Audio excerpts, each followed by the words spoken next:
Boa tarde a todos, todas e todes. Eu sou a Paula Miralha, cofundadora e diretora-geral do Nexo Jornal, e a gente está hoje aqui para a apresentação e debate da pesquisa Narrativas Ancestrais, Futuro do Presente, um estudo qualitativo exploratório sobre as percepções a respeito dos povos indígenas e das principais narrativas que tratam do fortalecimento de seus direitos na última década. Esse é um evento realizado em parceria entre Nexo e a Moreira Comunicação, responsável por esse estudo. A gente vai ter hoje aqui uma apresentação do estudo, realizado pela Cristiane Fontes, seguida de um debate, e eu vou apresentar para vocês quem vai estar comigo na tarde de hoje para apresentar o estudo e debatê-lo também. Então, a gente tem a Cristiane Fontes, a Crica, que é uma jornalista que trabalhou em diversos veículos de imprensa e organizações não governamentais no Brasil, inclusive o Instituto Socioambiental, o ISA, e ela migrou posteriormente para a gestão de programas na área de mudança climática.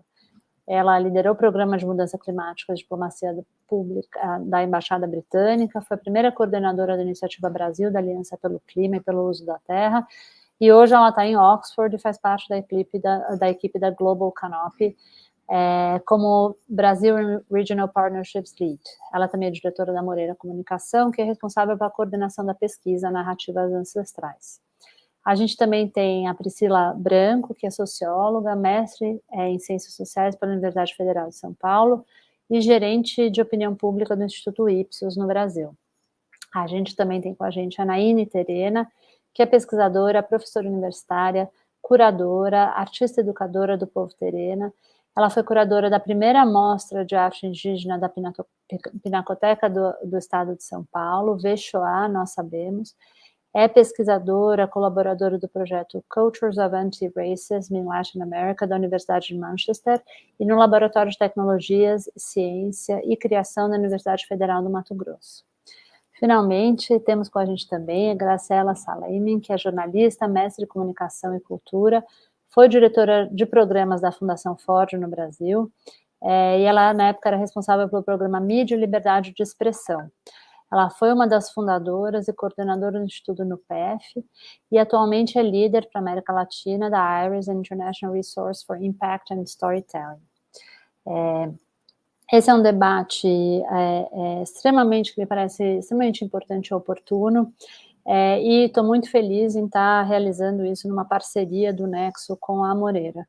O Nexo é um veículo que sempre, desde a sua fundação, sempre teve muito espaço dedicado à cobertura da questão indígena, dos povos indígenas, e eu acredito isso, a importância do tema, a urgência do tema, e essa, né, a importância, a sua relevância, e como isso veio ganhando debate público de diferentes maneiras no Brasil, mas, sobretudo, como a gente entende que a cobertura, né, falar da questão indígena no Brasil, falar das populações indígenas no Brasil, no fundo, falar também de um projeto de país, debater que projeto de país está sendo construído. Então, a gente sempre foi um veículo onde esse foi um tema muito presente na nossa cobertura, seja em tratando das questões fundiárias, das tensões que envolvem as questões fundiárias, seja do ponto de vista da cultura, seja do ponto de vista do protagonismo das populações indígenas, em sua pluralidade. Esses são temas que sempre e até hoje estão muito presentes na nossa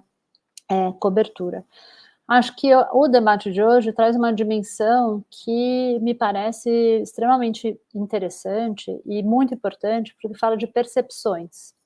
E por que é relevante falar de percepções? Eu acho que a gente sabe que a cultura é dinâmica, que ela se constrói, e ela se constrói também por meio das percepções. E eu acho que mapear como diferentes atores no Brasil percebem e falam e se posicionam em relação às populações indígenas é entender também como se conforma o debate público em relação à questão indígena no Brasil, com consequências diretas, né, consequências políticas, com consequências para a formulação de políticas públicas, para a formação mesmo do debate público, né, por si só.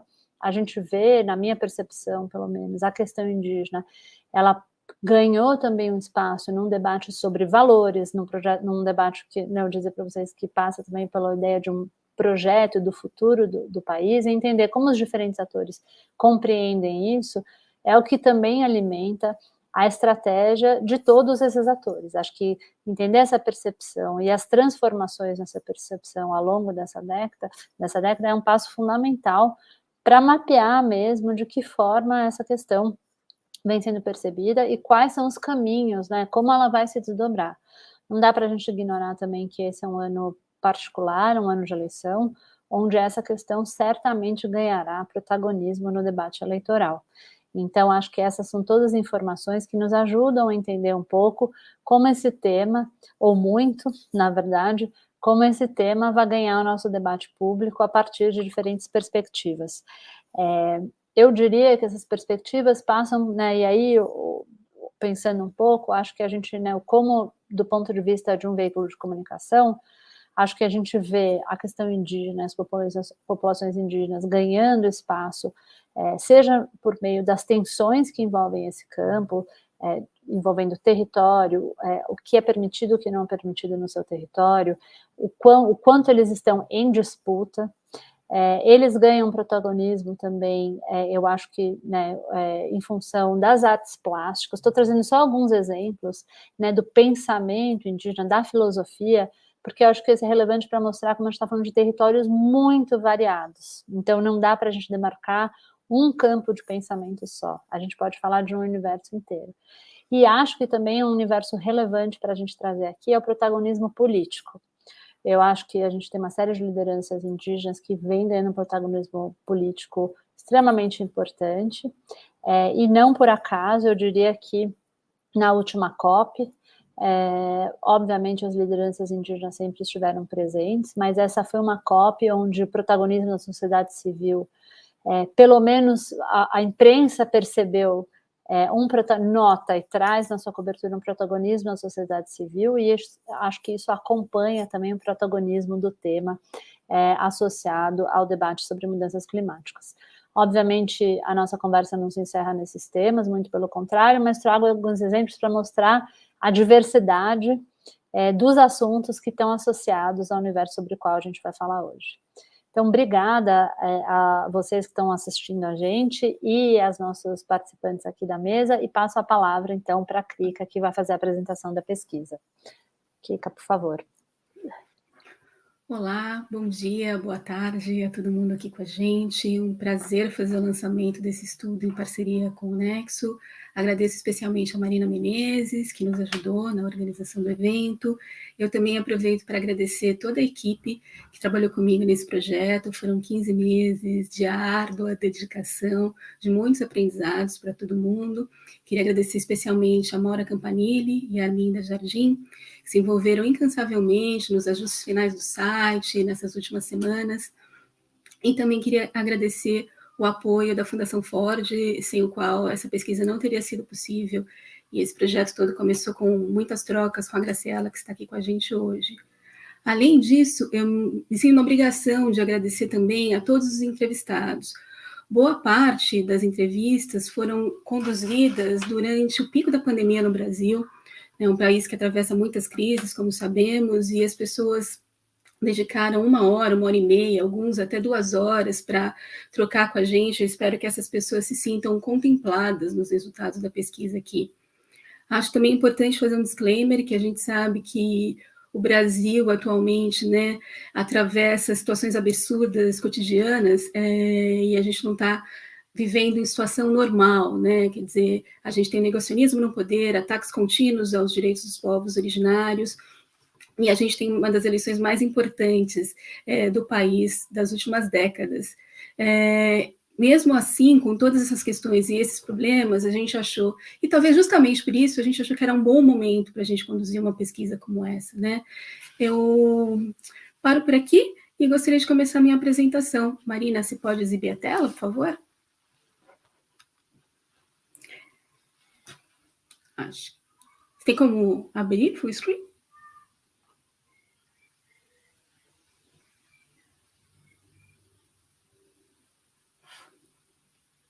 Tá bem pequenininho aqui, não sei se como é que tá para as pessoas. Próximo. Não tá aparecendo.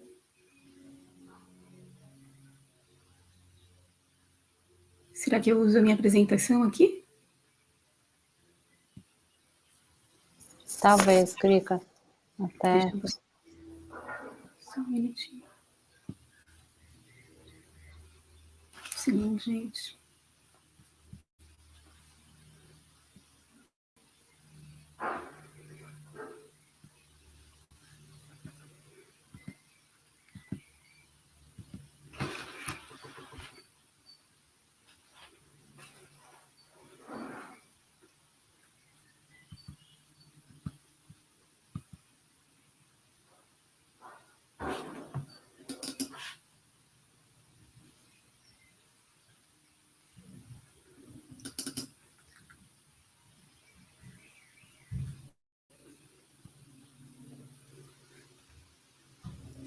Tá carregando só um segundo.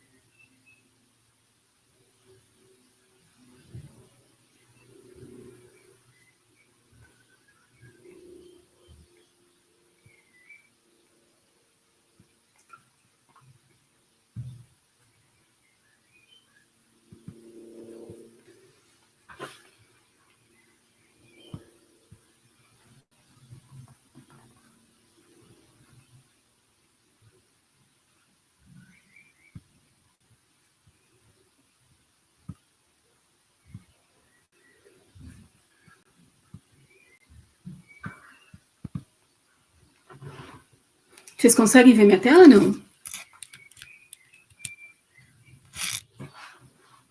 Não, Krika, a gente tá só vendo... Agora vamos ver. Acho que isso é a Marina ainda subindo, né?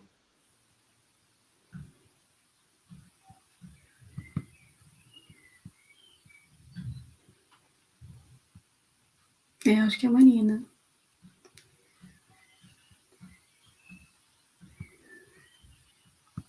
Não é a minha ainda, né? Estou meio perdida. Eu tô com a minha Acho que é a sua. Não, é a sua. Pode ir, Krika. Então tá. Desculpe, gente. Então, essa é uma pesquisa qualitativa exploratória, como a Paula já disse, a respeito das percepções sobre os povos indígenas no Brasil, o que houve, né, de mais importante na última década, quais foram as principais narrativas, principalmente as narrativas de incidência política. E a gente aponta também perspectivas para os próximos anos. A pesquisa ela é bem vasta, bem ampla, e ela foi dividida em 3 componentes. Um componente que foi conduzido por mim, por uma pequena equipe. A gente entrevistou 250 pessoas de diversos segmentos, do que a gente chamou de públicos engajados e interessados, e também ouvimos diversas lideranças indígenas, artistas indígenas, cineastas indígenas, escritores, enfim. A Ipsos foi responsável pelo componente que entrevistou os públicos não engajados, então a gente está chamando aí formadores de opinião formados por lideranças empresariais, lideranças políticas, jornalistas regionais e uma pequena amostra da população geral, e a gente escolheu propositalmente um público de perfil conservador. E a DAP, da FGV, a Diretoria de Análise de Políticas Públicas, fez uma vasta análise das narrativas e a evolução das narrativas nas redes sociais. E o que a gente procurou saber? A gente desenvolveu um roteiro bem amplo, voltado a acolher e compor elementos que compõem as narrativas. Então, quais foram as principais vozes, o que saiu na imprensa, quais foram as principais imagens, que campanhas de comunicação nós tivemos nesse período, qual o conteúdo das redes sociais, quais foram as contribuições do campo da arte e da cultura. Isso foi desenhado para os públicos engajados. A gente adaptou um pouco esse roteiro da entrevista e a gente acrescentou alguns elementos para ouvir os públicos não engajados. Para esses públicos, a gente buscou também ouvir deles de forma aberta, sem nenhuma indução na pergunta, quais eram as compreensões sobre povos tradicionais, os sentimentos em relação aos povos indígenas e também qual a visão de futuro que eles têm para os povos indígenas do país. Os grandes marcos da última década, segundo os públicos engajados, foram principalmente o fortalecimento do movimento indígena e de lideranças femininas. Além disso, né, esse deslocamento do protagonismo indígena, quer dizer, ninguém mais falando por eles, sobre eles à frente da construção e do fortalecimento de suas próprias narrativas, foi apontado também por um número menor de pessoas a diversidade de vozes, ou seja, para além do movimento indígena, a gente tem vários ativistas, vários pensadores, os artistas, os advogados, os estudantes nas universidades e também os influenciadores digitais. Aqui algumas imagens que ilustram, né, um pouco do que a gente ouviu. Também esse conteúdo das redes sociais que reforçam esses resultados, ou seja, aqui todos os dois exemplos, o estudo que a Gabi fez é bem mais extenso, mas aqui mostra, por exemplo, no Twitter, de 2019 a 2021, o salto que uma influenciadora como Alice Pataxó teve. Então, em maio de 2021, o perfil dela é o perfil com maior engajamento sobre esses temas no Twitter. No Instagram, à esquerda, a gente tem perfis como o de Sônia Guajajara e começa a despontar com bastante força o perfil também, os engajamentos da mídia indígena, mídia índia. Aqui é um outro exemplo de uma TikToker que ganhou proeminência aí global, porque ela, na verdade, tem um perfil muito interessante, ela vai colocando ali um pouco do seu dia a dia, né? E ela viralizou com um desses vídeos, e essa é uma matéria que o Washington Post fez sobre o seu perfil. Em relação às principais vozes e organizações, o público engajado trouxe para a gente, né, vários perfis, mas principalmente o que se destaca é o da Sônia Guajajara, principalmente pela candidatura às eleições em 2018, e também porque ela fortaleceu o movimento indígena, principalmente ela à frente da coordenação da APIB, da Articulação dos Povos Indígenas no Brasil, e também porque ela compõe com o movimento indígena outras pautas que são importantes, além dela ter ganhado o apoio de celebridades e artistas, e isso sendo considerado algo muito importante, né, para falar principalmente com os públicos não engajados. O Ailton Krenak também foi uma outra voz que aparece como uma das principais vozes da década, né, como um pensador muito sofisticado, que nos provoca com a linguagem, né, da sociedade não indígena, e além disso, o cacique Raoni, que é, na verdade, uma liderança histórica, mas que nessa última década foi lembrado principalmente pelos protestos contra Belo Monte, pelas reuniões com líderes globais para denunciar o que vem acontecendo no Brasil, então as pessoas mencionavam muitos encontros dele com o Macron, e também por se opor publicamente ao governo do Jair Bolsonaro. Além disso, a Joana Pichana, a primeira deputada indígena do país, também um marco, né, na política brasileira, e o Davi Kopenawa, principalmente pela obra Queda do Céu. Entre as organizações, já falei da PIB, ela é a principal organização mencionada, e além dela, duas organizações indigenistas, o ISA e o CIMI, e o ISA muito citado como uma fonte de referência para formadores de opinião de diferentes segmentos, e também pelas campanhas de comunicação. A gente vai falar sobre uma delas. Aqui uma fala do Ailton, eu vou pular, mas justamente sobre essa sofisticação da linguagem, né? Em relação aos públicos não engajados, foram raras as menções a nomes específicos, os nomes coincidem com os nomes dos públicos engajados, mas, de maneira geral, as pessoas trouxeram FUNAI, ONGs no genérico, e com algum ou muito preconceito, e lideranças religiosas. E alguns desses achados não são novos para a gente, e, na minha opinião, eles reproduzem o contexto político que a gente está vivendo. Mas esses atores, acho que é importante destacar, não enxergam o protagonista indígena ainda. Em relação a dados, estudos e sistemas de conhecimento, a gente buscou mapear se uma série de estudos que apontam e reforçam a relevância dos territórios indígenas para a agenda climática e ambiental eram conhecidos e eram considerados importantes. A grande maioria das pessoas acredita que sim, muitíssimo importante, esse foi, aliás, o adjetivo mais usado, e as pessoas também trouxeram para a gente que achavam que esses estudos ainda não tinham sido devidamente divulgados no país. Por um outro lado, alguns segmentos, em particular a sociedade civil e os antropólogos, achavam que tinham, sim, tido alguns impactos, digamos, para um certo nicho, né? Mas que, por exemplo, fortaleceram as alianças dos movimentos indígenas, permitiram mais recursos da cooperação internacional para esses territórios e para os povos indígenas. E, mais do que citar qualquer outro estudo global da ONU, como foram feitos muitos, referências de grandes cientistas que se debruçaram sobre esse tema, as pessoas citavam recorrentemente as imagens de satélite do Parque Indígena do Xingu. E falavam com muito orgulho também do INPE, orgulho e preocupação. Ainda sobre esse assunto, muitos entrevistados, mais do que falar sobre esses estudos, estavam interessados em compartilhar com a gente o crescimento dos estudantes indígenas nas universidades, como um dos fenômenos mais importantes da última década. A gente teve um crescimento de quase 700% dos estudantes indígenas nas universidades nesse período.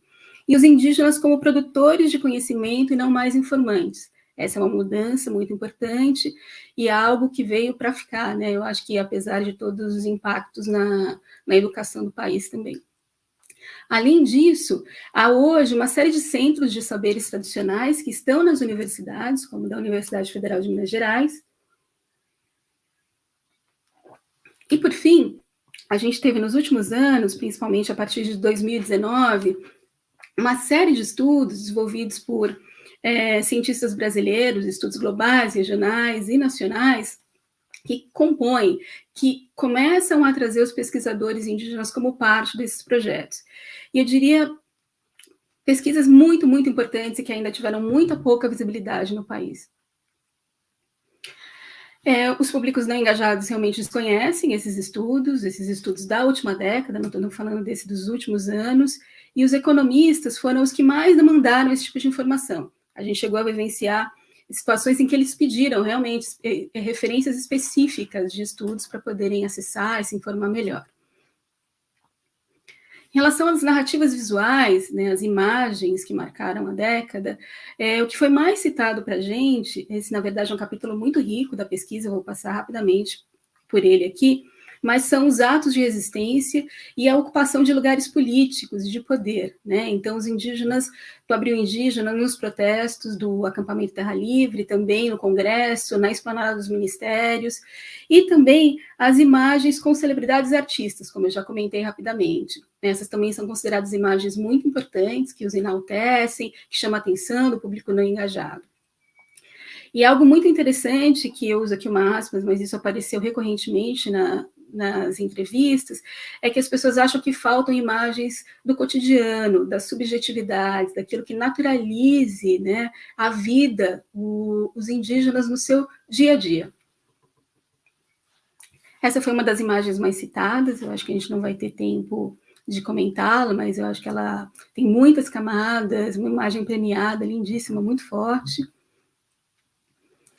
E os públicos interessados e não engajados, eles acessam poucas imagens. Os interessados, eles trouxeram para a gente como referência imagens do Sebastião Salgado, às vezes essa é a única referência que eles têm sobre o assunto, e os não engajados, eles trouxeram imagens mais relacionadas à vulnerabilidade do que à força dos povos indígenas.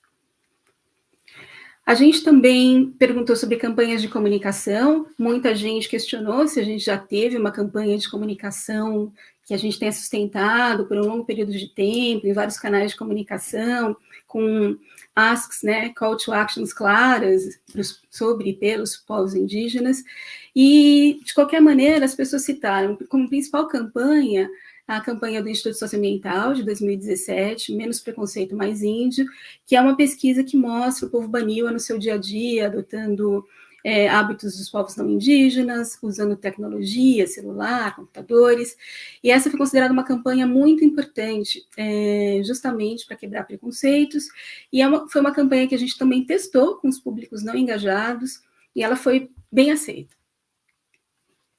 Em relação à cobertura da imprensa, a maior parte das pessoas acredita que houve um aumento e uma melhoria da cobertura da imprensa na última década. Elas traziam, inclusive, exemplos de coberturas do Fantástico e do Jornal Nacional para dizer, olha, até na Globo houve uma melhora da cobertura desses assuntos. E o Rubens Valente, o André Trigueiro e a Eliane Brum, por diferentes motivos, que a gente não vai ter tempo de discorrer aqui, foram os jornalistas mais elogiados pela cobertura. Então, o principal motivo atribuído a esse aumento da cobertura foi o presidente Jair Bolsonaro, e ele que provoca um deslocamento, inclusive, da pauta indígena para o centro do debate político do país. segundo a maior parte das pessoas. Há vários outros motivos, há também o conteúdo que é produzido nas redes sociais, o aumento do debate sobre representatividade e diversidade, das ações contra e pelo enfrentamento ao racismo no país. Além disso, ainda sobre esse assunto, é o jornalismo investigativo independente, que é mais elogiado de forma geral, menos que os jornalistas específicos, mais veículos, né, como o Repórter Brasil e Amazônia Real. E esses veículos, além da sensibilidade para cobrir bem o assunto e fazer coberturas aprofundadas, foram destacados como os veículos que melhor cobrem também o tema mais delicado dessa agenda, que é o direito territorial, os conflitos fundiários, e também tivemos nessa década um número menor de pessoas citando a emergência de mídias indígenas, né, como algo muito importante que se deve fortalecer nos próximos anos. Um outro marco da TV Globo, né, vou citar a Globo aqui de novo, é o Falas da Terra, que foi considerado realmente uma inovação na forma de retratar a diversidade e pluralidade dos povos indígenas do país, e foi também um programa desenvolvido com uma consultoria do Ailton Krenak, com coautoria de cineastas indígenas. Então, principalmente os indígenas, as indígenas que nós ouvimos consideram essa uma boa referência de cobertura na imprensa. E também, né, há também uma série de questões relacionadas à cobertura ainda. Então, a principal delas, eu acho que eu acabei comentando já no slide anterior, essa falta e falha da cobertura relacionada aos direitos indígenas, principalmente o direito à terra, e que é uma cobertura, nesse caso, muito voltada e focada na violência, sem uma contextualização e um aprofundamento. Há também uma crítica muito forte ao índio, que é apresentado de forma genérica, ou que só é lembrado no dia 19 de abril. Muitas pessoas citaram para a gente como uma questão, como é que a gente pode se igualar a uma campanha como a Agri-Pop, né? Uma competição muito desigual, a gente tentar fazer uma cobertura aprofundada, mas tem lá a sociedade brasileira continuamente sendo bombardeada pelas mensagens dessa campanha, que sustenta há alguns anos no principal canal de TV do país. Há também uso de termos inadequados, muito recorrentes, algo que desagrada muitíssimo aos indígenas, é um dos temas mais frequentes de posts e conteúdo nas redes sociais. Sei que o Jornal Nexo tem um manual de redação que trata com seriedade sobre esse assunto, e a gente não vai ter tempo de discorrer aqui também, mas a gente vive, né, em meio a muita desinformação, a milícia digital, mídias pró-Bolsonaro também. Isso foi menos citado do que eu esperava na pesquisa. Os públicos não engajados, o pouco que sabem, o que acham que sabem, é baseado na cobertura da grande imprensa, então eles citaram os grandes jornais, os grandes programas de TV, e os formadores de opinião da região norte, a população geral, também acessam bastante a mídia local. Aqui, desculpa, acho que tem uma repetição. Algo que não foram todos os segmentos que citaram, mas que, quando foi citado, né, eu acho que renderam algumas das entrevistas mais incríveis e mais bonitas da pesquisa, é toda a criatividade, a beleza, a sofisticação da arte indígena contemporânea, dos muitos cinemas indígenas, dos muitos pensadores indígenas que marcam esse período. Então, aqui uma imagem, né, que, inclusive, ilustra as provocações que a gente tem acompanhado, ou as perspectivas indígenas sobre a Semana de Arte Moderna de 22. Aqui são mais algumas obras de artistas indígenas, o Gustavo Caboclo e o Denilson Baniwa. É que ainda, só para falar um pouquinho mais sobre arte, as pessoas, entre os muitos comentários interessantes, acreditam que, além de ser o campo mais provocativo, é aquele que tem mais potencial em ativar o nosso imaginário, em realmente a criar, né, novas formas da gente se pensar como sociedade, rever a história, enfim, seria vastíssimos aqui os comentários que eu teria a falar sobre esse campo. Em relação às principais narrativas, a narrativa dos indígenas como protetores da natureza, do meio ambiente, guardiões das florestas, foi a mais citada, ainda que com várias questões sobre esse termo, guardiões das florestas, alguns porque acham que essa é uma responsabilidade não só dos indígenas, de todos nós, outras porque acham que hoje a gente tem indígenas vivendo em diferentes realidades, muitas indígenas em cidades, inclusive, que não estão em floresta, em ambientes degradados, então, de certa forma, se sentem excluídos dessa narrativa. A gente tem, como já falamos aqui, né, o direito à terra como uma das principais e mais adotadas narrativas pelos próprios indígenas. E você tem por parte de um público que começa a se, eu diria, ali no título, eu diria que está até errado, seriam os interessados e não engajados, mas interessados, seria essa narrativa da economia da floresta, do uso sustentável dos territórios indígenas, da bioeconomia, que é um termo que vem sendo muitíssimo usado, como algo que pode, inclusive, engajar mais os públicos não engajados. Os públicos não engajados, eles reconhecem a conexão entre povos indígenas com o meio ambiente. Muitos tendem a relacionar os modos de vida dos povos indígenas com pobreza, necessidade de auxílios governamentais e carência. E, então, se por um lado você tem um público engajado que hoje enxerga, e aí principalmente os atores do campo das humanidades, das artes, as cosmologias indígenas como o que temos de mais rico, né, e que podem nos oferecer respostas e saídas à crise climática, que podem nos apontar futuros possíveis em meio ao colapso climático, e que realmente nos mostram como coabitar, né, mundos humanos e não humanos. Por outro lado, esses segmentos da população enxergam como falta, como algo que como se eles ainda precisassem, né, se integrar à sociedade. Acho que a Priscila, que vai falar na sequência, vai trazer muitos outros detalhes sobre essa visão. Além disso, os direitos, eles são vistos como direitos que estão em contraposição aos direitos do restante da sociedade. Aqui seria uma visão esquemática do que eu falei. E aí as recomendações.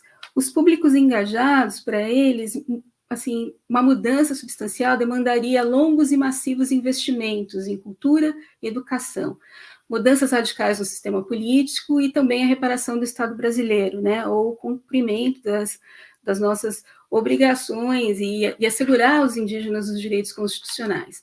E isso a gente está falando de mudanças que vão demandar muito tempo, e a gente tentou pensar também num conjunto de recomendações, olhando mais a curto prazo. Eu selecionei algumas coisas aqui para compartilhar com você, a lista é muito mais longa e diversificada do que essa que eu apresento aqui. Assim, a pesquisa tem 17 capítulos, mais de 80 recomendações, então convido vocês, o site vai ser lançado no dia 4 de abril, no início do Abril Indígena, que vocês, por favor, mergulhem lá.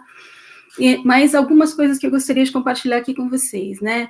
Eu acho que fica claro que a gente ainda precisa ampliar muitíssimo a divulgação da importância dos povos indígenas para essa agenda climática e ambiental, e os apoios internacionais. A gente sabe que o Brasil presta muita atenção, né, porque está acontecendo ao redor do mundo, e eu acho que esses apoios internacionais que os indígenas obtiveram nos últimos anos precisam ser o melhor oportunizados no país. Eu acho que a gente vai ter um número, de novo, recorde de candidaturas indígenas nas próximas eleições, mas eu também acho que seria importante a gente pensar numa proposta de compromisso para as candidaturas não indígenas, já que os indígenas representam hoje 0,4% da população do país.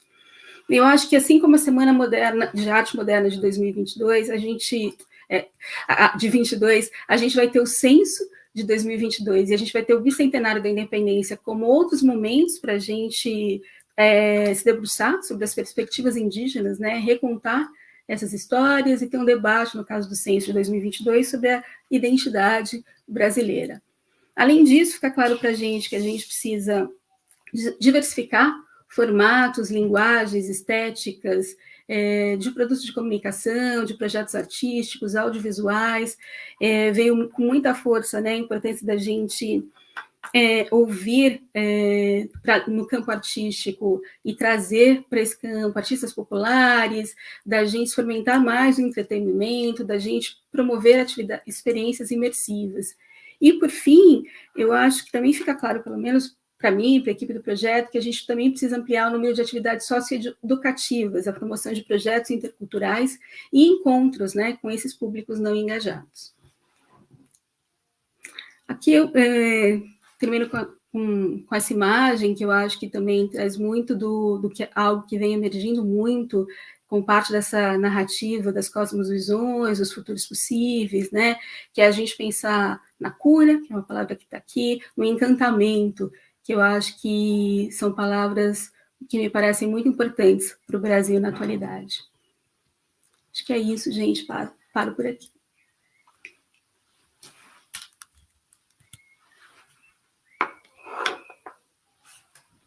Por todas essas informações, eu passo a palavra então para a Priscila.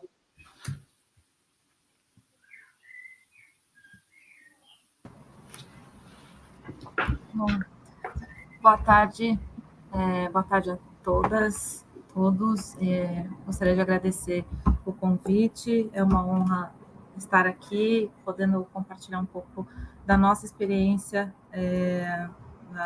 na condução dessa parte da pesquisa, né, que a Krika, como a Krika já falou, é bastante extensa.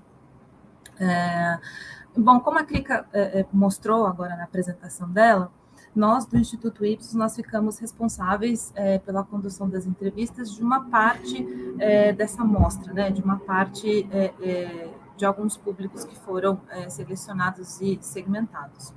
Então, nós entrevistamos, nós fizemos ao todo 101 entrevistas em profundidade. Nós entrevistamos majoritariamente formadores de opinião, de campos diversos, jornalistas regionais, economistas, enfim, líderes empresariais de diversas áreas, políticos também, né, representantes políticos, e nós entrevistamos também uma parcela específica da população, que no relatório a gente chama de população geral, mas é um recorte da população que tem traços mais conservadores, e aí nós fizemos aplicamos um filtro, né, no questionário de recrutamento, com perguntas de autodeclaração e algumas perguntas também para ajudar a definir e recrutar esse perfil um pouco mais conservador de pessoas. Propositadamente fizemos isso, né? Quando a gente estava conversando com a Krika sobre a pesquisa é tão rica, né? Tem tantos elementos aqui para trazer, mas a gente achou interessante contar um pouco mais sobre quais foram os sentimentos, né, das pessoas, desse público em especial, sobre os povos tradicionais, sobre os povos indígenas. E essa é uma palavra bem interessante, né, quando a gente resgata assim, nas falas das entrevistas, a gente tem duas nuances, de novo, né, resumidamente, porque a gente tem uma vasta coleção de falas e de percepções, mas acho que em relação a sentimentos gerais que prevalecem, a gente pode dividir, sim, as falas dos formadores de opinião, do que a gente chama formadores de opinião, e da população em geral. Dentre os formadores de opinião, há uma favorabilidade, um sentimento positivo mais genérico. E por que genérico? Porque é um nível de conhecimento ainda básico, né, sobre as populações tradicionais, sobre as populações indígenas, que são alimentadas pelo que aparece nas mídias principais, enfim, é um nível de conhecimento básico, né? Ainda assim, o que prevalece é um sentimento mais favorável, positivo em relação a esses povos tradicionais, aos povos indígenas. Em relação a essa parcela da população, esse sentimento, ele na verdade, ele dá lugar a falas de conflito, né? E na verdade até a posturas ou falas que denotam um sentimento de incômodo, né? Muito porque as pessoas não compreendem qual que de fato, quais são os motivos de luta, qual que é a história de luta, como que se dá a organização dos povos, isso é totalmente desconhecido. E tem um elemento muito importante de dizer, que é a noção que prevalece é de que a conquista do direito do outro automaticamente ameaça os meus direitos. Então, existe uma grande confusão nesse campo, né? dentre a população em geral, nesse recorte específico, as pessoas acham que sabem, né, e na verdade elas têm muito pouco acesso, ou então interesse espontâneo, né, em ir atrás e se informar sobre essa pauta, sobre esse tema.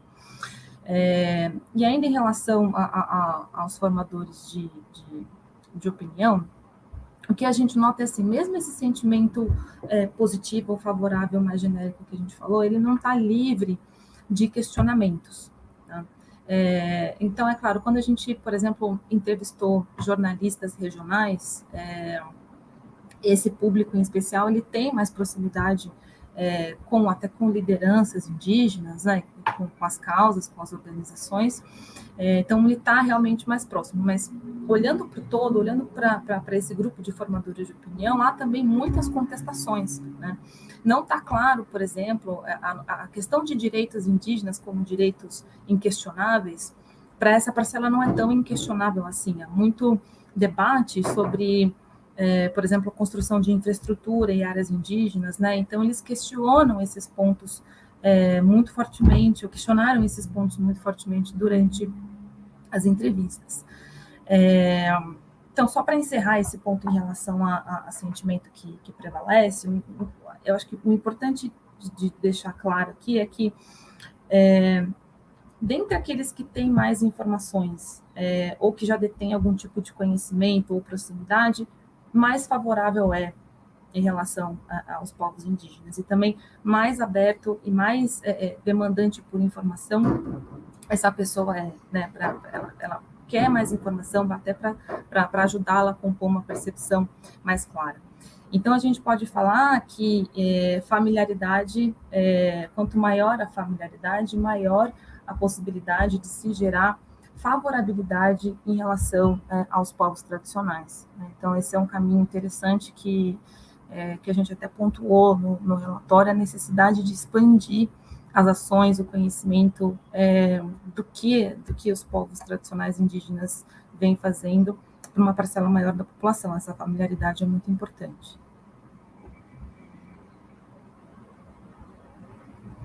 Não sei se a Krika quer comentar alguma coisa. Obrigada, Priscila. Krika, você quer comentar já ou você quer voltar numa rodada, escutamos todo mundo e daí você... Não, acho que seria só interessante se a Priscila pudesse complementar e falar sobre a visão do futuro, a visão de futuro. Ótimo.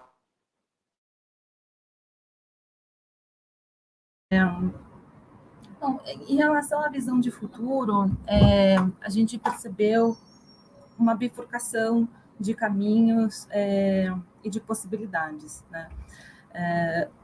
Antes de falar necessariamente de visões de futuro e de como que esses caminhos se dividem, eu acho que é importante só pontuar quais são algumas barreiras de entendimento, até para que um futuro mais favorável aconteça, né? Eu já vou chegar nessa bifurcação que eu falei há pouco, né? Então, assim, um dos pontos que apareceu frequentemente nas entrevistas, mais entre as entrevistas com a população em geral, é a falta de clareza sobre a contribuição dos povos para a sociedade e o qual que é a luta, né? De fato, as pessoas entendem que existe a questão da terra, por exemplo, mas elas também não enxergam toda a complexidade da luta e das demandas indígenas também.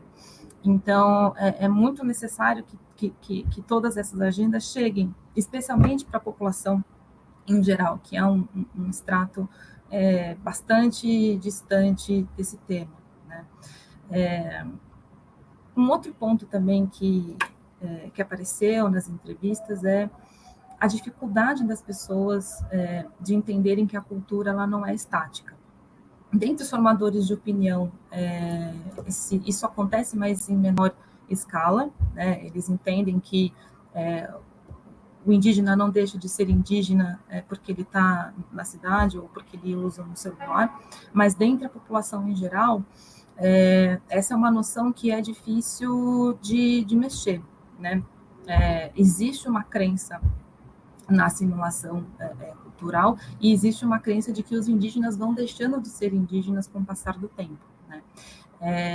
E a conexão que as pessoas fazem, então, é uma conexão até meio que direta, né? Então, deixar de ser indígena significa que não precisa ter, no limite, direitos indígenas garantidos, né? Então, a gente cai nessa linha de raciocínio dentro da população em geral, né? Então, do lado dos formadores de opinião, embora eles sejam mais antenados em comparação à população, então até alguns grupos estejam mais próximos, alguns, como os economistas, por exemplo, pontuaram a necessidade de ter estudos independentes, então estudos advindos da academia, que mostram, por exemplo, a conexão dos povos tradicionais com a preservação das florestas, ou qual que é essa conexão dos povos indígenas com o meio ambiente, né? Eles demandam muito estudos e tal para se embasar. E dentre a população em geral, é muito crítica a crise de confiabilidade dos veículos de comunicação. Essa é uma outra barreira que também faz as pessoas desconfiarem das informações que chegam até elas, né? Então, a gente acaba caindo mesmo num ambiente polarizado. Então, é importante, sim, ampliar também a quantidade de veículos, né, de canais, enfim, pelos quais as pessoas podem se informar, né?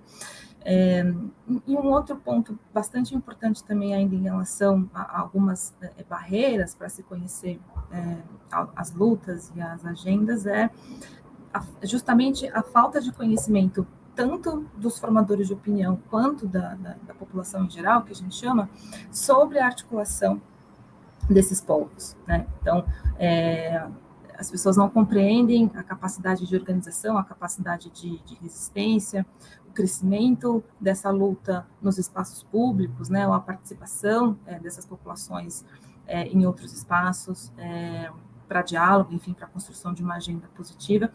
Então, isso tende a favorecer uma imagem que é uma imagem vulnerável da população, das populações tradicionais e indígenas, né, o que acaba desempoderando, né, as lutas. Então, também mostrar essa articulação, né, a capacidade de resistência é positiva para inverter essa imagem de vulnerabilidade, né, que prevalece, na qual prevalece a vulnerabilidade ao invés de mostrar a capacidade de luta e de resistência. Então, pensando em visão de futuro, eu tinha falado que surgiram nas nossas conclusões, no relatório, uma bifurcação, né? Então, a primeira um caminho que as pessoas enxergam bastante pessimista, né? Enfim, uma percepção que reforça o ataque que os povos indígenas vêm sofrendo, enfim, e reforça também as vulnerabilidades, o desempoderamento das atuais sociedades indígenas, e o que leva a uma visão negativa e pessimista de futuro, principalmente nesse contexto da atual gestão federal. Então, dentro disso, é importante fortalecer e divulgar essa força, né, mostrando a capacidade de organização, e também mostrar como a flexibilidade da cultura, né, enfim, como as coisas mudam, e não é por isso que você automaticamente tem menos direitos, né? E um outro caminho também possível, e aí que a gente chamou essa parte, né, esse possível caminho da possibilidade de se estabelecer um diálogo, é realmente caminhar ao lado, né, da conscientização ambiental. Então, principalmente os formadores de opinião, eles enxergam um caminho que a gente chamou de para fortalecer o advocacy, né, para chamar as pessoas, engajar as pessoas, como a Crico usou, né, a conexão da luta indígena juntamente com a conscientização ambiental é reconhecida como um terreno fértil que pode ampliar esse diálogo, que pode ampliar o nível de conhecimento das pessoas em relação às lutas e às causas, né? Então, em termos de futuro, a gente tem essas duas possibilidades e tem um caminho claro também para a geração de diálogo, fortalecimento e engajamento das pessoas. Obrigada, Priscila. Eu passo a palavra, então, para a Naine. Por favor, Naine. Olá, boa tarde. É bom poder escutar um pouquinho mais sobre a pesquisa, né? Eu tive acesso a ela enquanto leitura e, na realidade, eu estou lendo e relendo porque tem uma densidade de informações muito grande, né? E que, para mim, aparecem muitas entrelinhas, tanto nas respostas quanto nas questões, talvez, que foram colocadas para as pessoas e acompanhando a conversa aqui pelo chat, eu vejo que as manifestações se encaminham para necessidade desse tipo de conversa e desse tipo de trabalho que movimenta talvez uma teia de desinformação que a gente tem constituída no país e que faz parte, né, de uma memória social brasileira que tem um alicerce muito forte e um déficit da nossa educação, do nosso processo de educação formal, que é excludente, que invisibilizou durante muito tempo os povos indígenas, e se soma tudo isso a uma influência dos meios de comunicação,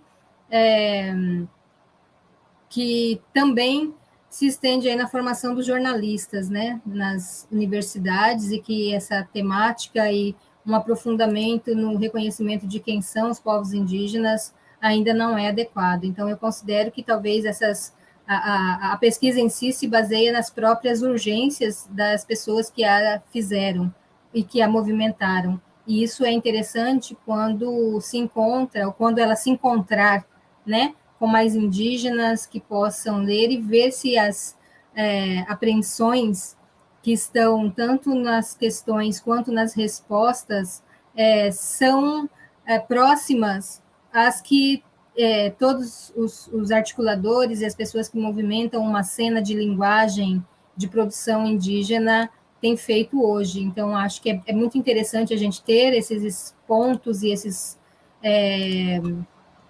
essas formas de visão, de constituição de pesquisas e entender como elas estão próximas e até que ponto estão próximas dessa articulação e essas articulações que nós indígenas, temos feito. Eu acredito que a linguagem é um campo muito importante, potente, ela faz uma operação dentro de estruturas de poder, né, que faz circular aí uma série de informações e, às vezes, de maneira muito cartesiana, e quando a gente entra dentro desse contexto de colocar-nos como produtores de conteúdo, e, aliás, todos nós, hoje, no mundo, com acesso à rede mundial de computadores, somos produtores e consumidores de conteúdos, e isso tem suas qualidades, suas vantagens, mas também tem seus perigos, em especial nesse momento onde parece que é 8 ou 80, né? E com os povos indígenas, isso é muito frequente. As narrativas que estão sendo construídas, e são construídas, inclusive, pelos próprios indígenas, talvez precisem ser vistas por nós mesmos, a partir dessa perspectiva do 8 e 80, porque parece que tem um buraco entre um pensamento, e aí eu digo de grupos mesmos, articulados, tanto do movimento indígena organizado, quanto aqueles grupos que não estão dentro do movimento indígena organizado, e vislumbram outras possibilidades aí de vida e de processos de comunicação e envolvimento com o que a gente chama aí de sociedade envolvente, em que estamos já envolvidos até demais, né? E que precisa ser muito...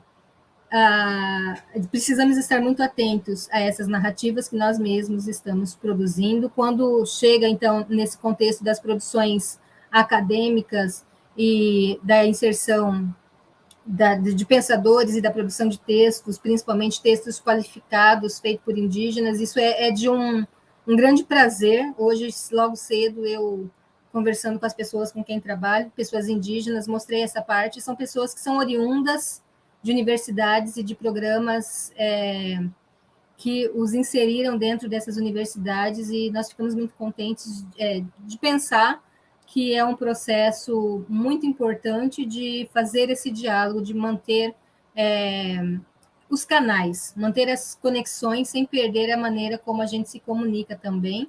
E aí a questão das manifestações estéticas indígenas, que abrange uma série de produções, digamos assim, são produções que vêm de um processo desde subjetividades até a troca de instrumentos ou de maneiras de fazer essas manifestações acontecerem. E aí eu acredito que esse apreço por esse tipo de linguagem que vem das manifestações, que vem das cores, que vem dos cantos, que vem das formas, que vem de uma conexão com o universo cosmológico, se valem enquanto impactantes para a gente pensar um modo de vida, e esse modo de vida ruindo, em que a gente tem hoje, nisso que a gente chama de contemporâneo, e talvez seja uma das linguagens mais fáceis de ser entendidas e de dar uma dimensão do que é esse outro universo e do que ele pode trazer de bom para as pessoas, e talvez por isso muitas das respostas tenham calcado na figura de pessoas que tenham uma representatividade nesse campo das manifestações estéticas, o que também pode ser problemático, porque as pessoas tendem a querer colocar o seu olhar sobre o que o outro faz sempre, e aí vai deixando de lado manifestações que estão aí antes da semana de 22 e sobrevivem até agora. Então, acho que a discussão ela é muito mais ampla,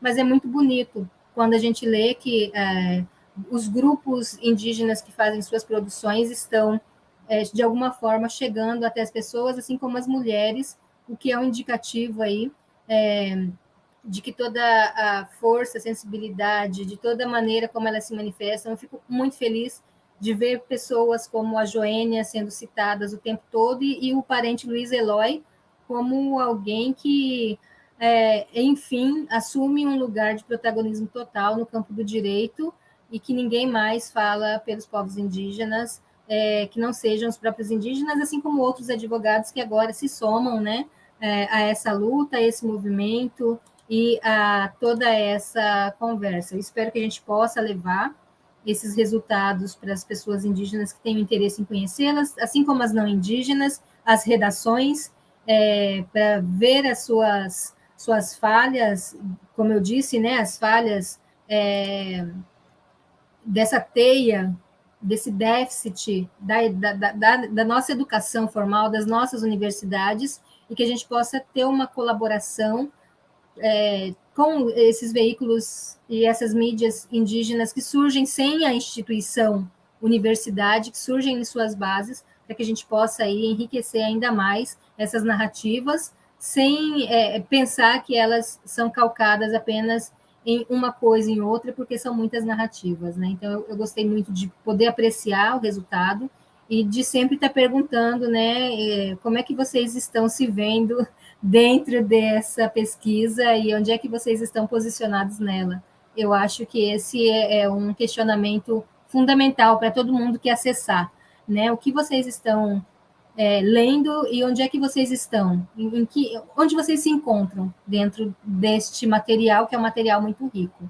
Acho que, por enquanto, é isso. Obrigada. Obrigada, Naine. Eu vou só, antes de passar para a Graciela, só antecipar, tem muitas perguntas chegando onde essa pesquisa pode ser acessada.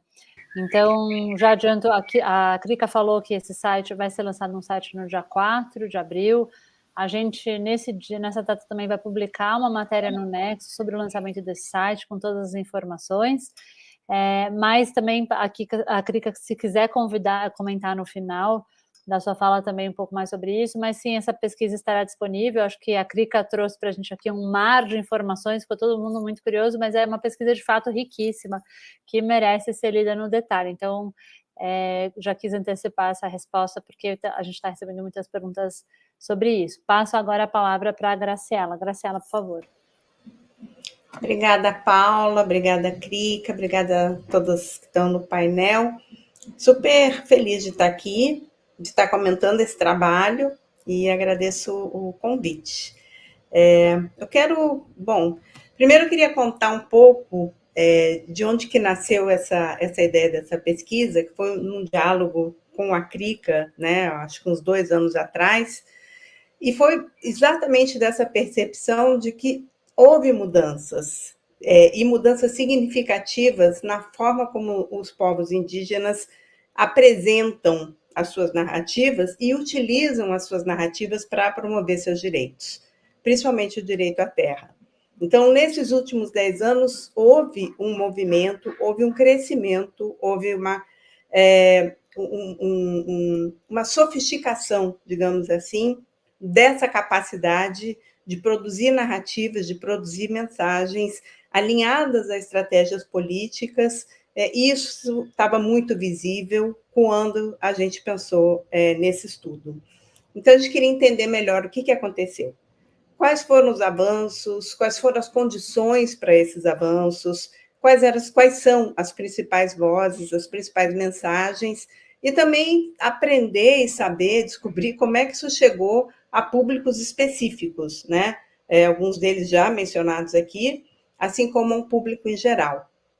A gente também queria entender, evidentemente, quais são as lacunas, né? E as oportunidades, principalmente do lugar onde eu falo, que é da filantropia, apoiando narrativas de diversidade e de equidade para a justiça social, para a inclusão. Quais eram as oportunidades e o que mais precisava ser feito, ou o que estava faltando, o que não estava sendo visto, né? Então, esses achados, essas recomendações que a pesquisa da Moreira traz, eles são valiosíssimos para as instituições que se organizam em torno dos direitos das populações indígenas, das populações quilombolas e de outros povos tradicionais também. Eu espero realmente, tenho certeza que isso vai acontecer, que muitas instituições e muitas pessoas vão se debruçar e se apropriar desses achados, né?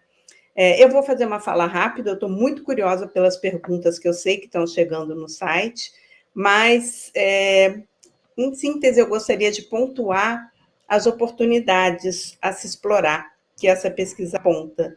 De alguma forma, é olhar para um dos braços aí da bifurcação e ver o que pode acontecer e o que tem no horizonte, o que tem agora que a gente pode contribuir para fortalecer e explorar, né? E a minha percepção que a grande oportunidade é justamente essa criação e essa expansão de imaginários sobre futuros possíveis para a gente, né? Que está aqui nos grandes centros urbanos, assim como para as populações tradicionais, mas para a gente se aproximar dessas possibilidades anunciadas pelos povos indígenas e praticadas no dia a dia, na vida vivida, na realidade, no conhecimento dos povos indígenas e de outros povos tradicionais. E isso principalmente no momento em que a gente vê diante da forquilha, né, diante da bifurcação, ou do que aparentemente são becos sem saída, né? Então, essa inspiração, essa possibilidade dessa construção de imaginários, desse mergulho em novos imaginários, me entusiasma muito, né? E a minha principal pergunta, a partir da leitura desse trabalho, é justamente sobre esses caminhos de criação, né? De invenção de possibilidades dessas novas formas da gente estar no mundo. Novas formas de produzir, novas formas de gerar riqueza, novas formas de desenvolver economia, novas formas de estar na floresta, novas formas de investir na sustentação da vida no planeta, novas formas de falar, de fazer arte, de fazer cultura, né? Então, a gente precisa muito dessas múltiplas narrativas que são feitas pelos indígenas, e elas precisam ser feitas pelos indígenas e com os indígenas, né? Mas, para além de produzir, a gente também precisa entender como é que elas funcionam, como é que elas tocam os corações e as mentes, qual é o impacto dessas narrativas, né? É muito importante a gente ser mais capaz de gerar conhecimento a partir delas, até para poder refinar os discursos, refinar as linguagens, refinar os formatos de forma a intensificar as possibilidades de diálogo e de encontro, né?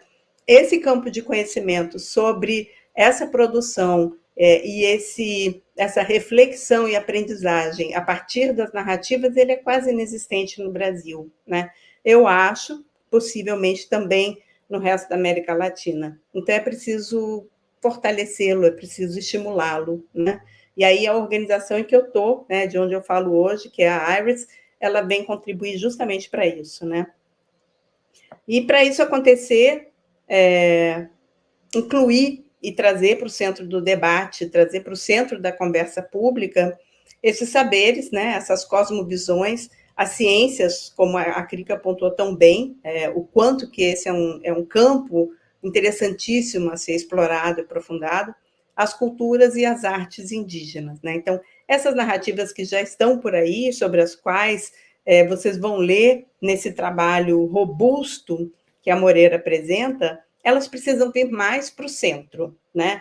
Eu não vou comentar aqui, eu questiono muito essa ideia de centro e periferia, mas é esse entendimento comum que é o centro do debate, né? E o centro da conversa pública. Isso tem que estar mais visível, mais estimulado na nossa imaginação e nas provocações intelectuais da população em geral, principalmente nos centros urbanos. É por isso que essa pesquisa é tão importante, né? Eu vejo esse trabalho também como um chamado, como um convite, né? É um trabalho que aponta caminhos, principalmente para os colegas jornalistas, né? Para a indústria do entretenimento e para o mercado, né? E, sem dúvida, para a filantropia. A filantropia tem um papel crítico de apoiar essas conexões e essas experimentações. Então, que mais pesquisas e que mais explorações e que mais conhecimento sobre narrativas indígenas, quilombolas de populações tradicionais alimentem o debate público e estejam visíveis no centro, na agenda pública, né? A gente precisa, de verdade, de mais encontros entre os mundos das florestas e das cidades, para a gente poder contar o futuro, né? E contar o presente também, né? E esse desenho de possibilidade de caminhos, ele tem que partir desse encontro, né? Então, eu já acreditava quando a gente começou a conversar com a Moreira, com a Krika, mas hoje eu acredito mais ainda, eu tenho convicção de que as histórias que são contadas pelos indígenas e as histórias sobre os indígenas têm que estar na novela, têm que estar no Jornal das 8, elas têm que estar em destaque nos museus, nas galerias, nos cinemas, nos teatros e nas histórias que a gente conta sobre a gente, de onde a gente veio, para onde a gente vai, o que a gente está fazendo aqui, né?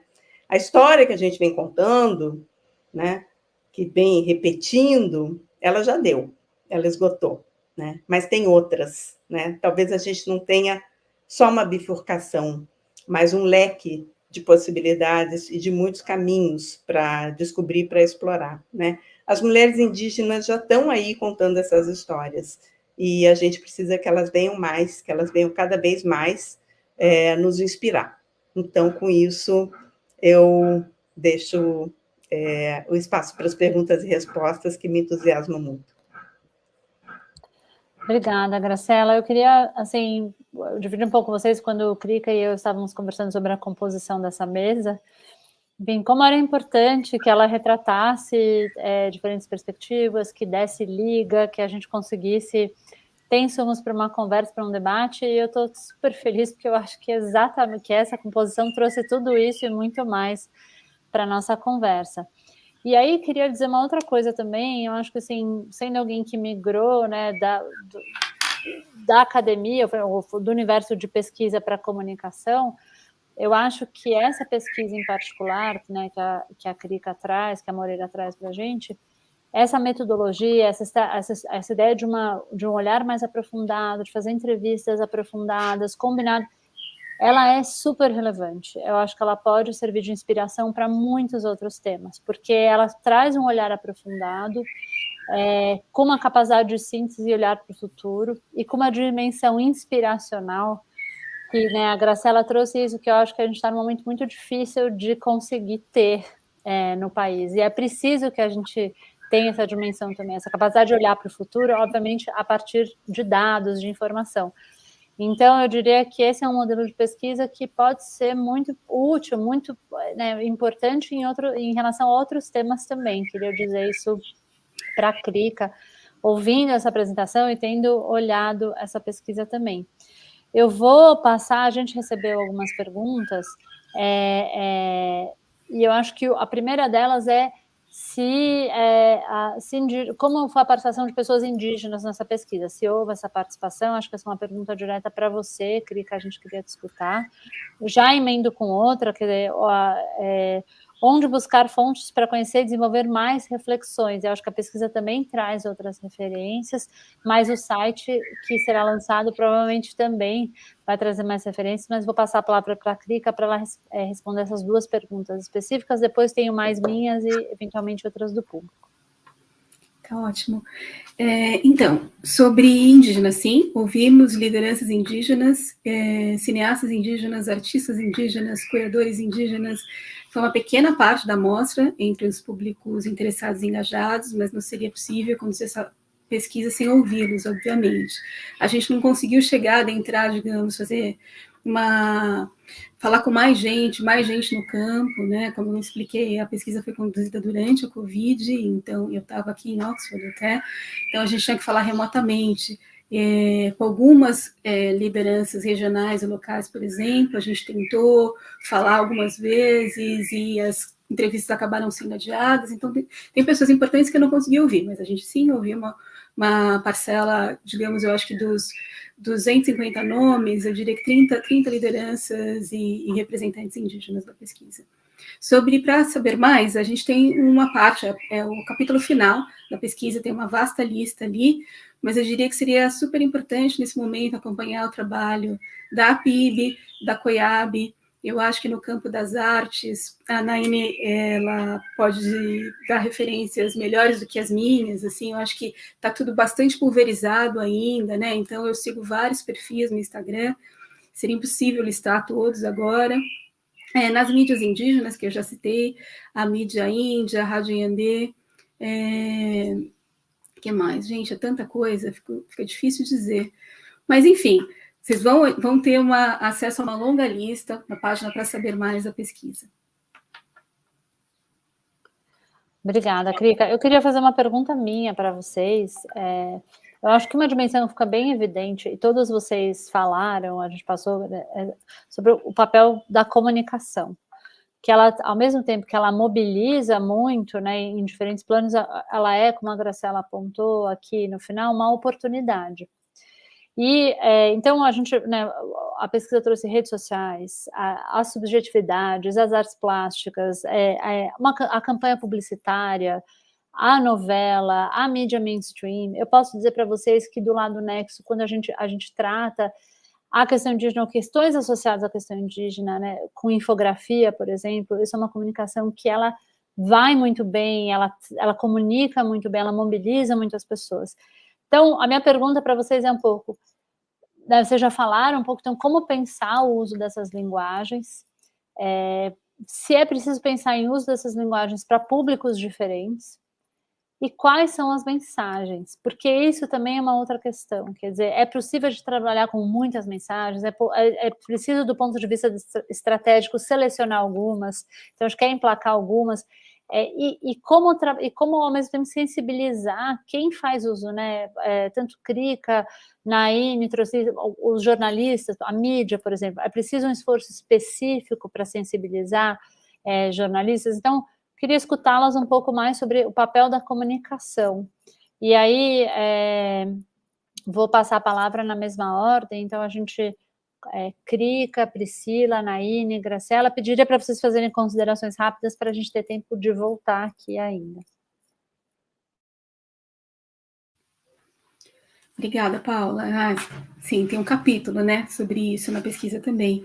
Mas eu diria que sim, a gente tem que ter mensagens específicas, algo que ficou bem forte, principalmente, né, fazendo esse contraponto entre os públicos não engajados e engajados, é a necessidade para os públicos engajados de mensagens que das quais e trabalhos de comunicação nos quais eles se sintam incluídos, principalmente uma pequena amostra dos cientistas políticos que a gente ouviu, trouxeram recorrentemente uma impressão de que muitas vezes essa linguagem das pautas identitárias, por mais importante que ela seja, ela é vista como uma linguagem que é excludente.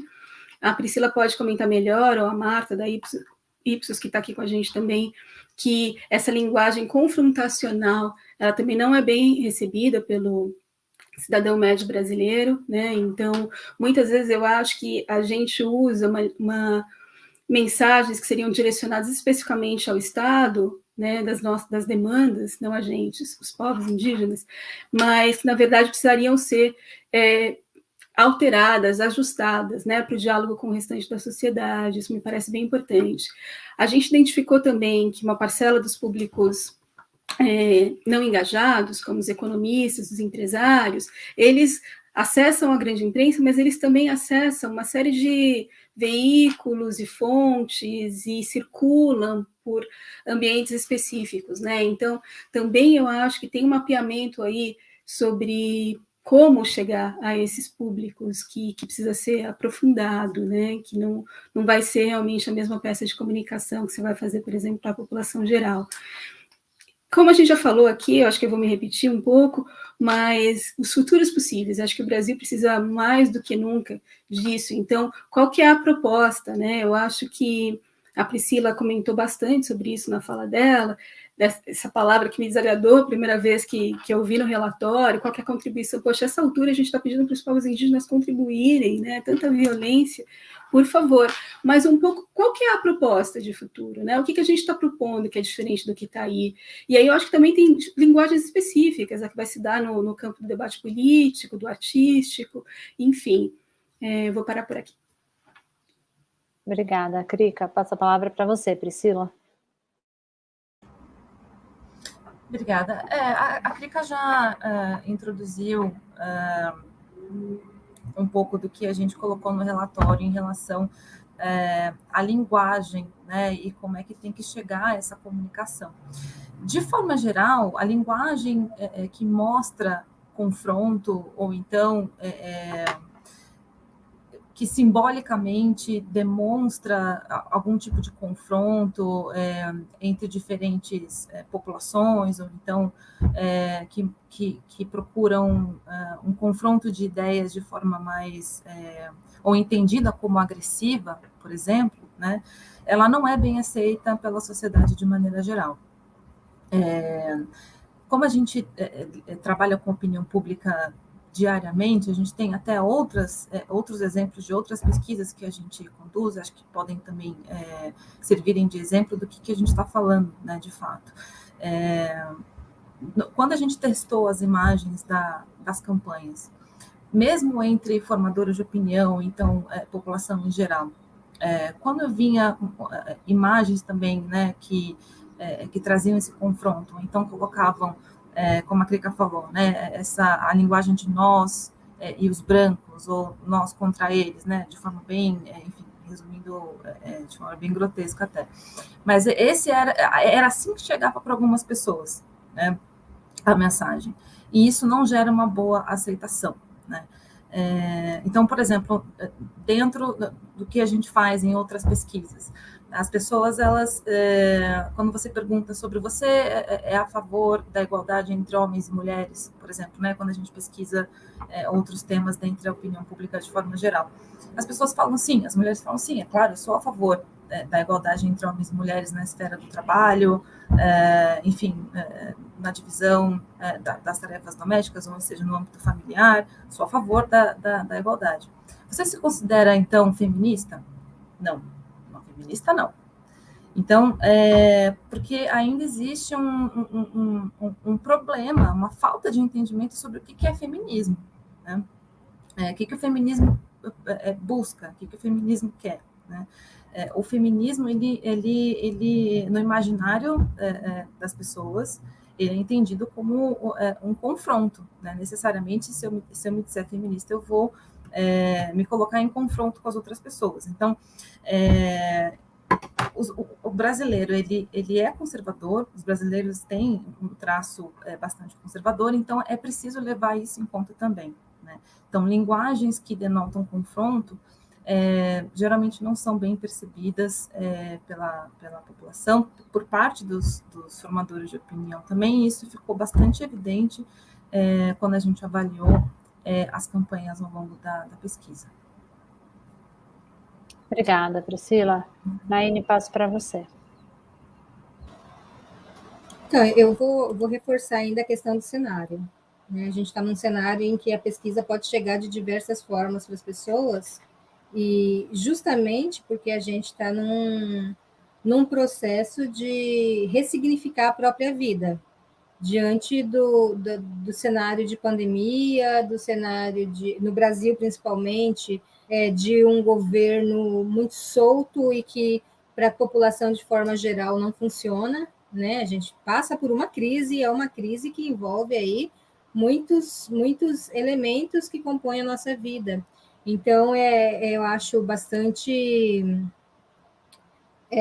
complicado, porque a gente tem uma bagunça também com as informações que não são verídicas, e aí a construção da contra-informação vem com uma potência muito grande de ajudar a gente a se entender ou se readequar ou se localizar novamente dentro do contexto que nós estamos vivendo. O que eu penso que talvez a gente possa trazer enquanto informação, e na realidade eu estou lendo o chat, aí eu já quero ficar respondendo as perguntas que estão aqui no chat, mas é justamente isso, é que talvez essas contra-informações, essas contra-narrativas, esses outros saberes nos apontem, e nós não somos responsáveis, nós indígenas responsáveis, obviamente, pela salvação do mundo, mas temos aí uma possibilidade de apresentar outras formas de ver o mundo, e não que sejam melhores e também não são piores, mas são maneiras diversas, assim como as pessoas que ainda estão vivendo dentro da floresta e que não são indígenas, mas que a gente tem aí outras maneiras de se relacionar entre todos nós, sejam nós humanos e os não humanos, que na realidade nos mantém, né, enquanto pessoas vivas nesse ambiente em que estamos.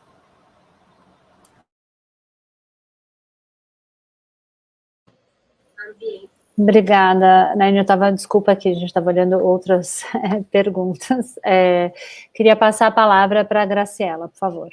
Então, bem rapidinho, eu acho que precisa investimento, precisa aposta.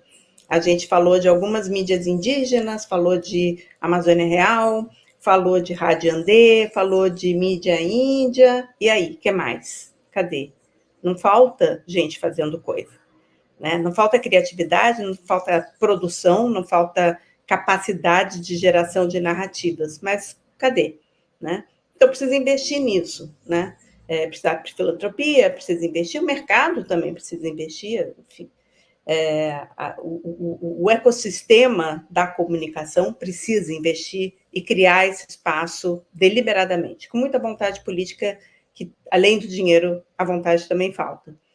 E o que precisa também, na minha opinião, são os espaços para encontro, né? Precisa dessa conexão, esses espaços favoráveis para os diálogos existirem. Então, formação nas redações e diálogo entre jornalistas, comunicadores indígenas e não indígenas, nas salas de roteiro, nos festivais de cinema, nas galerias de arte, nos círculos de curadoria.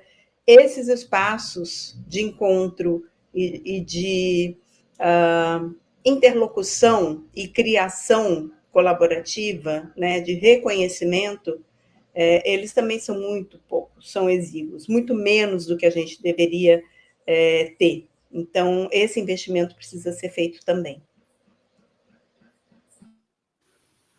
Obrigada, Graciela. Eu queria convidar a Marta e o Victor, estão aqui com a gente, ambos participaram também da realização da pesquisa, a Marta pela Ipsos e o Victor pela DAP, para que vocês fizessem uma contribuição contando um pouco para a gente aspectos específicos do trabalho de vocês durante essa pesquisa.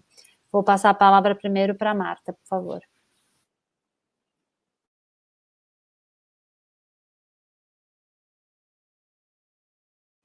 Marta, você está muda. Precisa só desmutar. Olá, agora me ouve? Perfeito. Eu fiz parte do grupo, né, do campo das entrevistas, quer dizer, fiz parte da equipe de entrevistadores e também da análise dos resultados, né, do que as pessoas falaram. Então, o que eu queria destacar principalmente em relação aos formadores de opinião, né, que foram 71 entrevistas com formadores de opinião, como a gente disse, economistas, empresários, jornalistas, políticos, que eu destacaria que eu senti uma boa vontade e por trás dessa boa vontade uma ânsia pela essa ampliação do diálogo, né, sobre essa questão.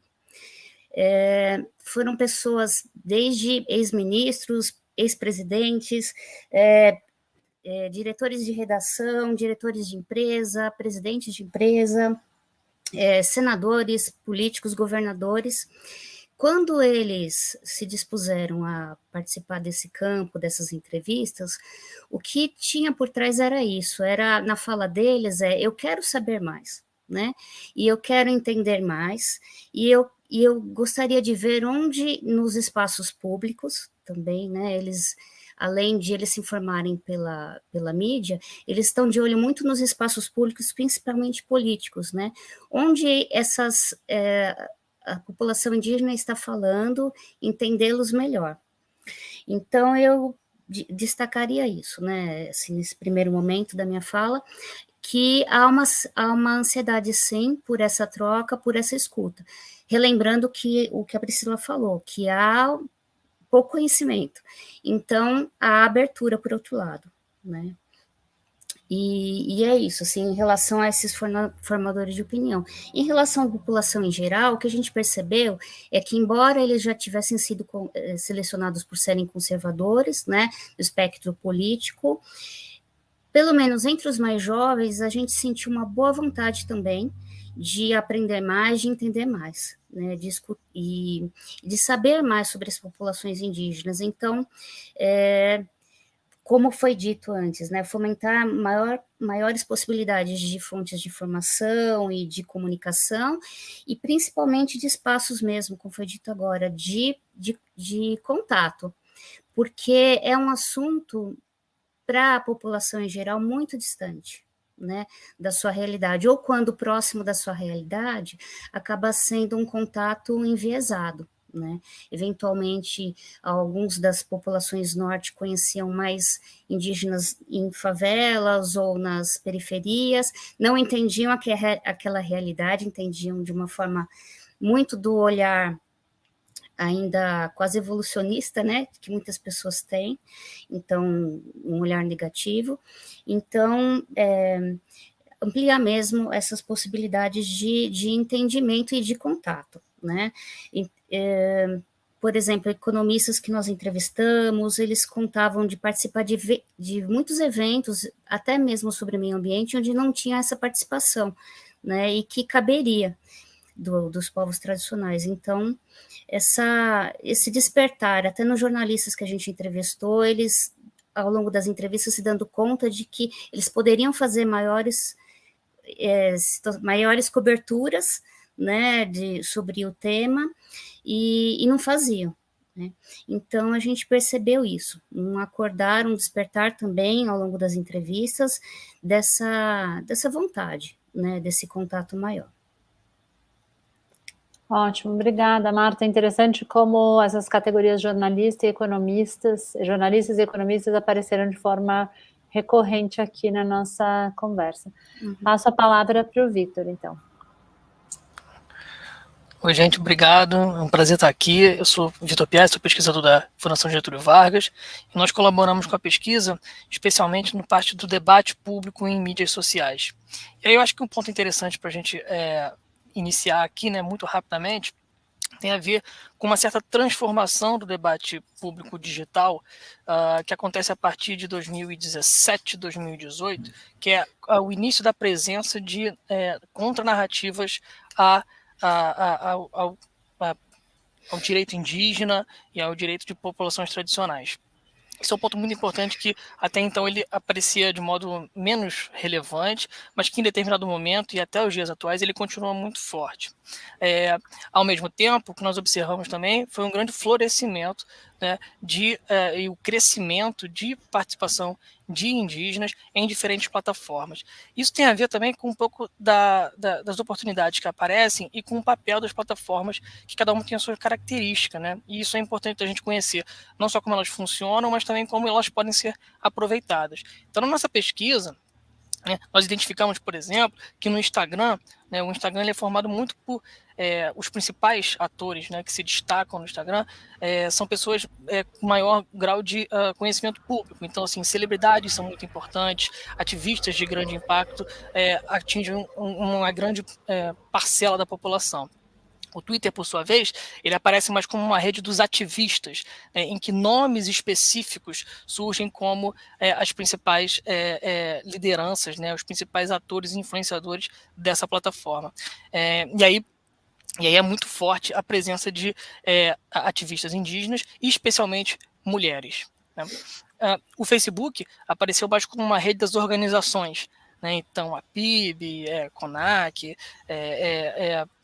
todas a própria instituição socioambiental, instituições de modo amplo tiveram uma presença muito grande no Facebook, enquanto no YouTube o jornalismo aparecia, né, como a principal frente, né? Ponto só para terminar, dois pontos. A centralidade da produção de recursos audiovisuais. Isso é uma questão muito relevante e que tem sido cada vez mais forte. As plataformas hoje, né, elas estão completamente estabelecidas, todas elas possuem recursos audiovisuais, elas não se restringem a um tipo de funcionalidade. Então, o YouTube é relevante, mas os vídeos que circulam no Facebook, eles têm eles têm um volume de visualizações enorme, que tem um potencial enorme para ser aproveitado aí, né? E um outro ponto que a Graciela falou, a Cristiane falou, e tem a ver também com a produção de conteúdos, que eu quero dizer do seguinte ponto de vista. A gente observa que os grupos que possuem grande impacto nas redes sociais hoje, o volume é muito importante. Então, a gente precisa de mais gente fazendo mais conteúdo, porque isso tem a ver também com um pouco da estratégia que são as redes sociais, que elas dispersam conteúdos. Você produz de maneira descentralizada e você consome de maneira quase que individualizada. Então, mais gente produzindo mais conteúdos, né, colabora muito para as formas diferentes que as pessoas vão recepcionar e se identificar com aquela mensagem. Muito obrigada, Victor. Acho que se a gente pensa nas redes sociais como ferramenta, e a gente falou também aqui de estratégia, esse tipo de mapeamento ele é essencial. A gente está chegando ao final, eu vou passar uma palavra para você, Krika, para esse encerramento. Eu queria só dizer, antes da gente acabar, e eu vou voltar também para encerrar, mas assim, o que fica claro para mim dessa conversa é que a primeira coisa é que precisamos de uma parte 2. Acho que a gente começou uma conversa aqui, mas eu acho que assim, uma parte 2 ela é fundamental, 3, 4 também, mas para a gente começar um desdobramento seria essencial. Mas antes de encerrar, eu queria passar a palavra para a Krika, para ela fazer as considerações de encerramento. Ela abriu apresentando a pesquisa a partir de tudo que a gente teve aqui nessa primeira parte do debate. Krika, passo para você. Obrigada, Paula. Me adoraria uma segunda parte dessa conversa com você. Não, eu queria complementar, antes de mais nada, falar do Victor. A gente observou também, quer dizer, a gente não, eles observaram que tem pouco conteúdo sobre povos indígenas no YouTube. Então, a gente ouve youtuber, mas tem pouco conteúdo sobre povos indígenas no YouTube ainda. E todo o debate sobre economia, né, e essas mudanças geopolíticas ao redor do mundo, esses novos recursos que estão sendo mobilizados para a transição para uma economia de baixo carbono, todo esse debate está sendo feito no LinkedIn, que é uma plataforma da qual eu não gosto muito, mas é ali que eu consumo esse tipo de informação. Então, tanto ali quanto o Twitter foram as duas plataformas mais citadas pelas lideranças empresariais e pelos economistas, se eu não me engano. Então, assim, ainda que muitos perfis priorizem hoje o Instagram, eu acho que o que o Victor estava dizendo sobre a presença nas diferentes plataformas é bastante importante, inclusive ingressar em outras, né, onde a presença indígena ainda não seja muito forte. Olha, para mim foi eu não sei nem muito como fechar, porque eu acho que para mim tem 3 pontinhos mesmo, como você disse, Paula. Eu acho que foi um debate riquíssimo. Eu acho que uma outra coisa que eu ia dizer a respeito de comunicação, né, que você estava dizendo, eu acho que tem iniciativas fora do país que são muito inspiradoras dessa relação do mercado de entretenimento com as próprias organizações indígenas. Então, eu fui apresentada semana passada uma iniciativa da Illuminative com o Netflix. Então, acho que a gente precisava desse tipo de escala de investimento também. Ou então países como o Canadá, onde a formação sobre povos indígenas já está nas faculdades de jornalismo do país. E eu acho que, para esse ano eleitoral, realmente, eu acho que a gente deveria ter um movimento indígena para além das candidaturas, pensando nessas propostas que incluam a todos, pelos povos brasileiros, digamos assim, no plural, né? Onde todos se sintam incluídos e realmente usar, experimentar, testar essas narrativas, essas mensagens, inclusive antes de lançar campanhas, né? Acho que isso pode ser adotado de forma rápida e barata, e a gente usa pouco desse mecanismo. Queria mais uma vez agradecer a todo mundo, foi uma ótima conversa. Obrigada, Krika. Eu queria agradecer imensamente a todas vocês e ao Victor. Enfim, tivemos esse painel composto por mulheres, na sua maioria. Eu queria agradecer vocês enormemente pela participação. Acho que foi super importante escutá-los e escutar essas diferentes perspectivas. Queria agradecer vocês que estão assistindo a gente. Reiterar que o site vai ser lançado no dia 4 de abril, reiterar também que no dia 4 de abril publicaremos no Nexo uma matéria falando sobre o lançamento do site e a própria pesquisa, então vocês vão poder encontrar mais referências lá. Dizer que, para a gente do Nexo, a gente fica muito feliz em fazer esse evento de lançamento em parceria com a Moreira, porque passa também pela nossa visão de como a gente pode, sim, aproximar a produção, né, a comunicação, a partir da produção de conhecimento e de pesquisas. Então, é possível, sim, fazer um jornalismo que esteja olhando com mais atenção para aquilo que é produzido no âmbito da pesquisa e produzir uma informação que seja mais qualificada e contribuir para a qualificação do debate público a partir desse tipo de produção de conhecimento. Então, para a gente é um momento também muito feliz em poder fazer esse lançamento da pesquisa com vocês. Convido vocês a conhecerem a pesquisa e acompanharem, porque certamente precisamos de uma parte 2 dessa conversa. Obrigada a todos que estiveram com a gente até agora e até breve, eventualmente até uma próxima. Obrigada.